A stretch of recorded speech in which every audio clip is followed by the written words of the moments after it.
You're looking at the most evil road on all of Google Maps. In late November 2006, the Kims departed on a Thanksgiving road trip that would take them north all the way to Seattle and then south all the way to Portland, where they would visit some friends before finally concluding at a resort on the Oregon coast near Gold Beach. During this, they casually drove past exit 119. When the Kim family missed that exit without even realizing it, they had very few good options. They would either need to backtrack up the interstate back to exit 119, or they would need to continue south on the interstate all the way down into Northern California before kind of looping back north up until they reached Gold Beach. Katie noticed something else on the map. This option was a road that went west from Grants Pass and seemed to be basically a straight shot from there over to the coast. And so they leave the northern reaches of Grants Pass. They drive west on Bear Camp Road, but as they climbed in elevation, going further and further up into the mountains, the snow got more and more intense. The Kims would end up driving down this logging road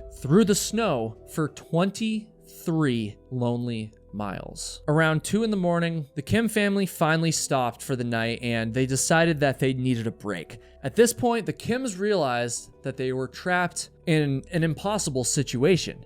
For James, the brutal truth was basically undeniable at this point. The only way to save his family was to set out on foot and find help. But before he stepped into the wilderness by himself, he promised Katie that he would return by the evening if he couldn't find rescue. James Kim never returned to the family car that evening. 2 more days went by, and then on December 4th, private helicopter pilot John Rasher decided to do a flyover of Bear Camp Road. While following this remote logging road, John noticed a female waving an umbrella from the road below him. And John immediately reported this sighting over the radio, and within minutes, every single search helicopter that heard his radio call was hovering above Katie and her children. Now, when rescuers were first lowered down to assist Katie and the children, they were very confused because they found that James was not with them. And Katie would shortly become very confused as well when she found out that James had not been the one